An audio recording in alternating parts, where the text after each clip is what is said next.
ஓய் ஏய் என்ன பயந்துட்டியா? ஆமா பின்ன இப்படி பின்னால வந்து கூப்பிட்டா பயப்படாம? நம்ம ரூம்ல என்ன தவிர வேற யாரு வர போறா? அது சரி சரி, எங்க தோட்டத்துக்கு கிளம்பிட்டீங்களா?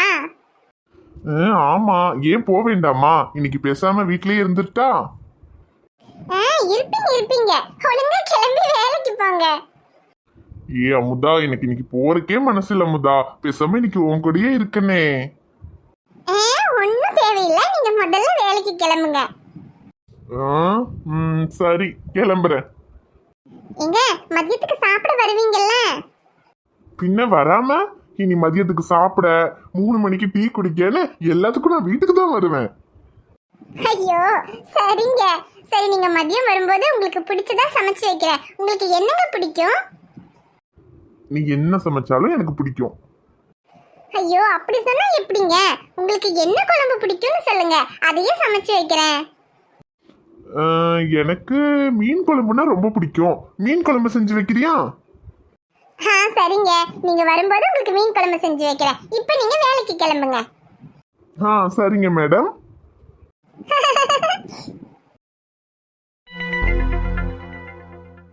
மடி கையில கொஞ்சம் சாப்பிடுமா.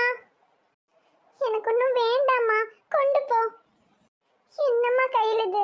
காலையில இருந்து ஒண்ணுமே சாப்பிடல. இப்படி சாப்பிடாம உட்கார்ந்து அழுதுகிட்டே இருந்தா எப்படிம்மா? நீ ஆரம்பத்திலேயே இந்த கல்யாணம் வேண்டான்னு தானம்மா சொன்னேன். நான் சொன்னனால தானே இந்த கல்யாணத்துக்கு நீ சம்மதிச்ச. இப்ப இதெல்லாம் எதுவுமே நடக்கலன்னு நினைச்சுக்க. நீ எப்பவும் போல காலேஜுக்கு போ, படி. இந்த கல்யாணத்தை பத்தி பேச்செடுத்ததையே மறந்துடுமா. இந்தம்மா கையில ஒரு வாய் சாப்பிடுமா. நீ வச்சுட்டு போமா, நான் சாப்பிட்டுக்கிறேன். சரிம்மா கையில சாப்பிடு, இப்படி வருத்தப்பட்டுக்கிட்டே இருக்காதம்மா.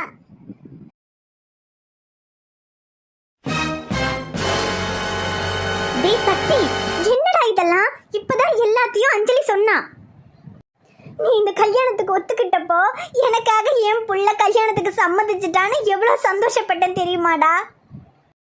சரி, வெளியே இருந்து பொண்ணு பார்த்து கட்டி வச்சா உனக்கு பிடிக்குமோ பிடிக்காதோ, கையில உன் கூட படிச்ச பிள்ளை, உனக்கு நல்லா தெரிஞ்ச பிள்ளை, அந்த பிள்ளைய கட்டி வச்சா நீங்க உங்களுக்குள்ள பேசி சரியாயிக்குவீங்கன்னு தான் கையில உனக்கு கட்டி வைக்கலான்னு முடிவு பண்ணேன்.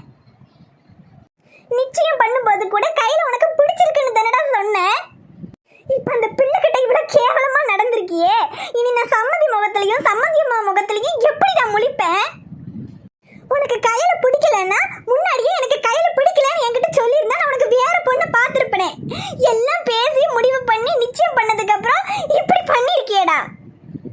என் பிள்ளைங்கனாலும் யாருக்கும் ஒரு கெடுதலும் பண்ணாம மனசாட்சியோட நடந்துக்குவானுங்கன்னு தான் நினைச்சேன். ஆனா அந்த பிள்ளைய பாவம் நடு ராத்திரியில தெருவில் நிக்க வச்சிருக்கிய, உனக்கு எப்படிடா சக்தி மனசு வந்துச்சு? அந்த பிள்ளைக்கு ஒண்ணு கிடக்க ஒண்ணு ஆயிருந்துச்சுன்னா யாருடா பதில் சொல்றது? உன்னை சொல்லி தப்பு இல்லடா, என்ன சொல்லணும்? கல்யாணம் வேண்டான்னு சொன்ன உன்னை வலுக்கட்டாயமா கல்யாணத்துக்கு சம்மதிக்க வச்சது ஏன் தப்பு தான். இனி நான் உன்னை ஒன்னும் சொல்ல மாட்டேன்டா, உன் இஷ்டப்படியே இரு. ஆனா ஒண்ணு, இதுக்கப்புறம் அம்மானுட்டு என் முன்னாடி வந்து நிக்காத, அவ்வளவுதான் சொல்லுவேன். அம்மா அம்மா நில்லுங்கம்மா. அண்ணி, நீங்களாவது நான் சொல்றத கொஞ்சம் கேளுங்க அண்ணி. என்ன சக்தி சொல்ல போற? என்னைக்காவது நான் உன்னை கொழுந்தனா பார்த்துருக்கேனா? என் புள்ள மாதிரி தானே உன்னை பார்த்துருக்கேன். நீ போய் இப்படி எல்லாம் பண்ணுவேன்னு நான் நினைச்சு கூட பார்க்கல சக்தி. கையில் உனக்கு என்ன பாவம் பண்ணா சக்தி? அவளை பிடிக்கலன்னு சொல்லி இருந்திருக்கலாம். தேவையில்லாம கல்யாணத்துக்கும் சம்மதிச்சு நிச்சயமும் பண்ணி அவ மனசுல ஆசையும் வளர்த்துட்டு இப்ப இப்படி எல்லாம் பண்ணிருக்கிய சக்தி. உன்னால அந்த வீட்டுல அம்மா அப்பா கையில எல்லாருமே உடைஞ்சு போயிருக்காங்க. அண்ணி அண்ணின்னு வாய் நிறைய கூப்பிடுவே, அந்த அண்ணிக்கு நல்ல மரியாதை பண்ணிட்ட சக்தி. ஐயோ அண்ணி, நான் பண்ணது தப்பு தான், நான் இல்லைன்னு சொல்லல. ஆனா கல்யாணம் வேண்டாங்கிற வெறுப்புல ஏதோ தெரியாம பண்ணிட்டேன் அண்ணி. ஆனா இப்ப நான் பண்ண தப்ப புரிஞ்சுக்கிட்டேன் அண்ணி. கையில கல்யாணம் பண்ணிக்கிறதுக்கு எனக்கு சம்மதம். அத்தை மாமா கிட்ட நான் பேசுறேன் அண்ணி. என்ன சக்தி, நீ வேணுங்கும் போது பண்றதுக்கும் வேண்டாங்கும் போது நிறுத்துறதுக்கும் கல்யாணங்கிறது உனக்கு என்ன விளையாட்டா போச்சா? இங்க பாரு சக்தி, உன்னை கையெடுத்து கும்பிட்டு கேட்டுக்கிறேன். நீ கல்யாணம் பண்ணாம இரு, ஆனா என் தங்கச்சி கையில மட்டும் விட்டுரு. நீ என் தங்கச்சிக்கும் என் குடும்பத்துக்கும் பண்ண வரைக்கும் போதும். வார்த்தை ஒண்ணு கொல்ல பாக்குதே, அது வாழெடுத்து வெட்ட பாக்குதே. நான் திமிரா செஞ்ச காரியம் ஒண்ணு தப்பா போனதே, என் தாமிரபரணி தண்ணி எப்போ உப்பா போனதே. எனக்கு சொந்தம் இல்லை என்று சொந்த மனசு பெற்று போச்சே. ஏ ராசம்மா, கொஞ்சம் நில்லு, மூச்சு வாங்குது, கொஞ்ச நேரம் நின்றுட்டு போவோம். ஏ மரகதம், நான் தான் இல்லாதப்பட்டவ. ரேஷன் கடையில் போய் கால் கெடுக்க நின்று அரிசியை வாங்கிக்கிட்டு வரேன். உனக்கு என்ன? உன் மவன்கிட்ட சொன்னா மூட்டை மூட்டையாக அரிசி கொண்டு வந்து வீட்டில் இறக்குவானே, நீ என்னதுக்கு ரேஷன் கடையில் வந்து நின்று அரிசியை வாங்கிக்கிட்டு கிடக்க? அட நீ ஒன்று ரசம்மா, அவன்கிட்ட சொன்னால் மூட்டை மூட்டையாக கொண்டு இறக்குவான் இல்லைங்கள. ஆனால் அவன் போடுறது மொத்தமும் பொன்னி அரிசி. எனக்கு நம்ம அப்பத்துலேருந்தே இந்த ரேஷன் அரிசியை தின்னே பழகி போச்சு. எனக்கு இந்த பொன்னி அரிசியெல்லாம் இறங்க மாட்டேங்குது. எனக்கு இந்த ரேஷன் அரிசியில் கொஞ்சம் கஞ்சி வச்சு குடிச்சாதான் குடிச்சாப்புல இருக்கு. அது சரி சரி மரகதம், பழனிக்கெல்லாம் போயிட்டு வந்தியே, அப்புறம் எப்படி ஓ மவனும் மருமவளும் நல்லபடியாக இருக்காங்களா? ஆமாம் ரசம்மா, கோயிலுக்கு போயிட்டு வந்ததுக்கு அப்புறம் தான் பிள்ளைங்க ரெண்டும் நல்லா ஒத்துமையாக இருக்குதுங்க. உன்னோட ஒன்று நல்லா சந்தோஷமாக பேசி சிரித்து பார்க்குறதுக்கே மனசுக்கு சந்தோஷமாக இருக்கு ரசம்மா. இனி அந்த பழனி முருகன் எனக்கு ஒரு பேரனையோ பேத்தியோ கொடுத்துட்டானா அது போதும் எனக்கு. சரி, அதெல்லாம் நல்லபடியாக நடக்கும், நீ கவலைப்படாத. சரி ரசம்மா, சரி நட போவோம்.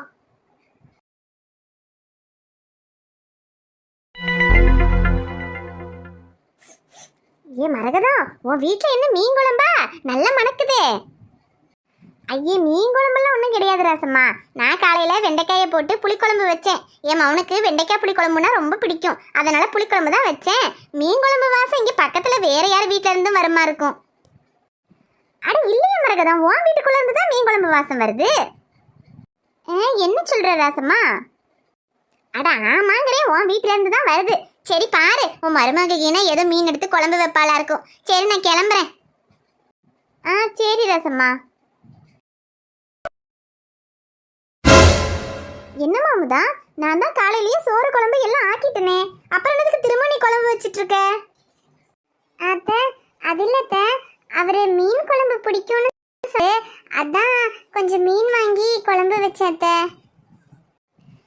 என்னம்மா மீன் குழம்பு பிடிக்கும்னா நாளைக்கு கூட மீனை வாங்கி குழம்பு வச்சுக்கிடலாம். அதுக்குன்னு இன்னைக்கு ஏற்கனவே நான் வெண்டைக்காய் புளி குழம்பு வச்சிருக்கேன். திரும்ப என்னத்துக்கு இன்னைக்கு மீனை வாங்கி குழம்பு வச்சுட்டு இருக்க? இப்ப இவ்வளவு குழம்பையும் திங்கிறதுக்கு இந்த வீட்டுல யார் இருக்கா? நம்ம 3 பேரு தான். இப்ப மீன் குழம்பு வச்சேன்னா அந்த வெண்டைக்காய் குழம்பு பாக்கி தானே ஆகும். அது என்ன எடுத்து கீழேயே கொட்ட முடியும்? ஐயோ இல்லத்த, காலையில் நீங்கள் வெண்டைக்காய் குழம்பு வச்சது எனக்கு தெரியாதத்த. அவர்கிட்ட என்ன குழம்பு வைக்கட்டும்னு கேட்டப்போ அவர் மீன் குழம்புனா பிடிக்கும் வெய்யின்னு சொன்னார். அதுக்கப்புறம் நீங்கள் குழம்பு வச்சிருக்கீங்க, சரி அவர் கேட்டாரேன்றதுக்காக தான் நான் மீனை வாங்கி குழம்பு வச்சேன். சரி, மீனை வாங்கி குழம்பு வைக்கிறதுக்கு முன்னால் என்கிட்ட ஒரு வார்த்தை கேட்கணுமா இல்லையா? அதையும் கேட்காம உன் பாட்டுக்கு மீனை வாங்கி குழம்பும் வச்சிருக்க. இல்லத்த, நான் கேட்கலான்னு தான் இருந்தேன், அதுக்குள்ளே நீங்கள் ரேஷன் கடைக்கு போயிட்டீங்க. அதான் சரி, மீன் குழம்பு தானே, நாளைக்கா இருந்தாலும் கெட்டெல்லாம் ஒன்றும் போகாதேன்றதுனால தான் அத்தை குழம்பு வச்சேன். சரி சரி, இதுக்கப்புறம் இப்படி கேட்காம எல்லாம் எதையும் செய்ய வேண்டாம் சரியா? சரி, இந்த குழம்பானதுக்கப்புறம் எடுத்துக்கொண்டே உள்ள வெய்யி. இன்னைக்கு இந்த வெண்டைக்காய் குழம்பு சாப்பிட்டுக்கலாம், நாளைக்கு வேணா இந்த மீன் குழம்பு எடுத்துக்கலாம். சரிங்க அத்தை. ஏமுதா, வாங்க, சாப்பிட வந்துட்டீங்களா? உட்காருங்க, நான் சாப்பாடு எடுக்கிறேன். சீக்கிரம் அமுதா. ஐயோ, நீ வைக்கிற மீன் குழம்பு வாசம் வெளியே இருந்தே ஆளை தூக்குதே. சீக்கிரம் சீக்கிரம் சோத்தை போட்டு மீன் குழம்பு ஊத்தி கொடு. சரிங்க.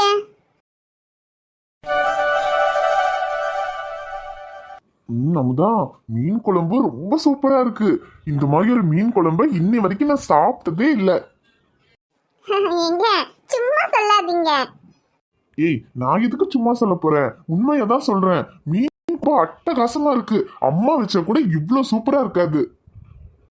இப்படி ஒரு சூப்பரான மீன் குழம்பு வச்ச உன் கைக்கு தங்க வளையல் தான் போடணும் போ. ஐயோ போங்க. ஏய், நிஜமா தான் சொல்றேன். மடி அமுதா, என்னம்மா, நான் மீன் குழம்பு நாளைக்கு எடுத்து வைக்க சொன்னேனே, இன்னைக்கு உனக்கு வெண்டைக்காய் புளி குழம்பு ஊற்றி கொடுத்துருக்கலாம்ல. ஐயோ அத்தை, அது வந்து நான் தாம்மா அமுதா கிட்ட மீன் குழம்பு ஊத்தி கொடுக்க சொன்னேன். மீன் குழம்பு வாசத்தை கேட்கும் போதே சாப்பிடணும் போல இருந்துச்சு. அது இல்லப்பா கதிரு, உனக்கு பிடிக்குமேன்னு நான் இன்னைக்கு வெண்டைக்காய் போட்டு புளிக்குழம்பு வச்சேன். மீன் குழம்பு நாளைக்கு இருந்தாலும் சாப்பிட்டுக்கலாம், ஆனா வெண்டைக்காய் குழம்பு வீணாய் போயிரும் பத்தியா, அதுக்காக தான்ப்பா சொன்னேன். அதனால என்னம்மா, நீங்க மட்டும் இந்த மீன் குழம்பு சாப்பிட்டு பாருங்க. வெண்டைக்காயாவது சுண்டைக்காயாவதுன்னு வீங்க, அவ்வளவு சூப்பரா இருக்கு மீன் குழம்பு.